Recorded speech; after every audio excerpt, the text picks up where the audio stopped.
Hello everyone and welcome back to another video. And also, welcome to 2023. Last week I did a time test between a HP ProBook and this computer. A Gateway E2100. Oh, cool! A Gateway! E-Series. My first computer was a Gateway. Okay, Steel 64. It's from 2004. And this one can dual boot. This is mainly a acquisition video, kind of. I'll also boot the thing up twice because of the fact that it can dual boot.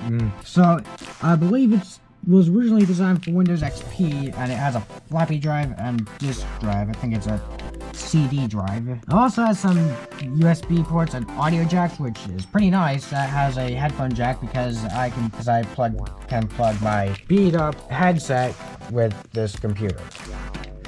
Well, yeah, I also got this monitor with it, and yeah, I go around the back, which is kind of hard to get through here.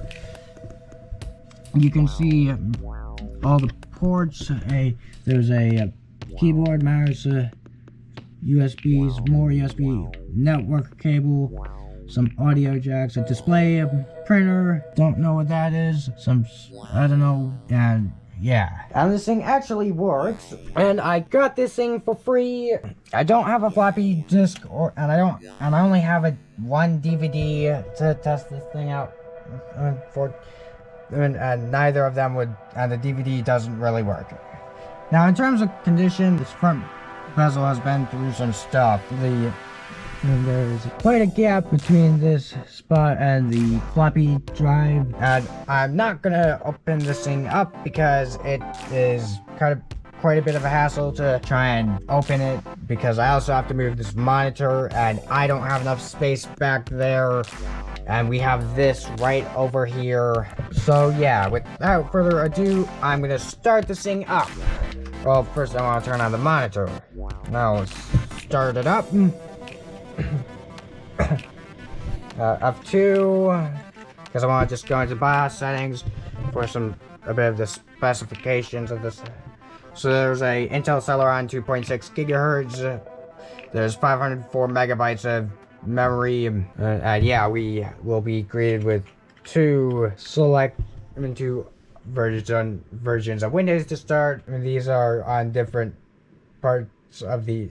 I'm not sure if it's one hard drive that's in this thing, because of the fact that it shows both, that when I go into Windows Explorer on both of these, on both versions, or well, at least in 2000, it says, it will tell me that it has that there's both a C and an E drive that are hard drives. Windows XP is on the E part, and then the 2000 is on the C part. So let's get to my computer. So yeah, like 37.2 gigabytes and then another 37.2 gigabyte partition.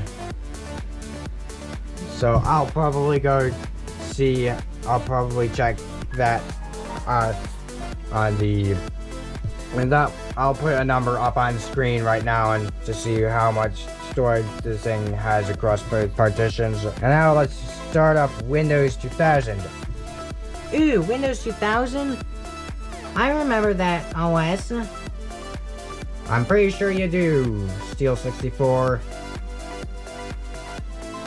I wonder why they call it Windows 2000 when it's really from 1999. I think it's because of the fact that it probably would have been called that instead of Windows Me. WKSCal.exe has generated errors and will be closed by Windows. You will need to restart the program. An error log is being created. Okay. I also forgot to mention that this thing has Office 2000 and Office 2003. I put 7-zip, Scratch, and VLC media player on here. But yeah, so I'm pretty sure if I go into system information now, we'll go see refreshing system information. Windows 2000 Professional, and this is an E2100, and as I said, it has an Intel Celeron. The BIOS date is pretty sure it's August 4th, 2003. Yeah, Microsoft Publisher 2000. but it doesn't show me a shortcut for that. I'll probably go see if what's up with that after this video, or after this I'm done with this video, since it didn't really show me Microsoft Publisher in the start menu. I'll see if what's up with that. But that will be it for this video. Thanks for watching, but I'll see you next week. Bye.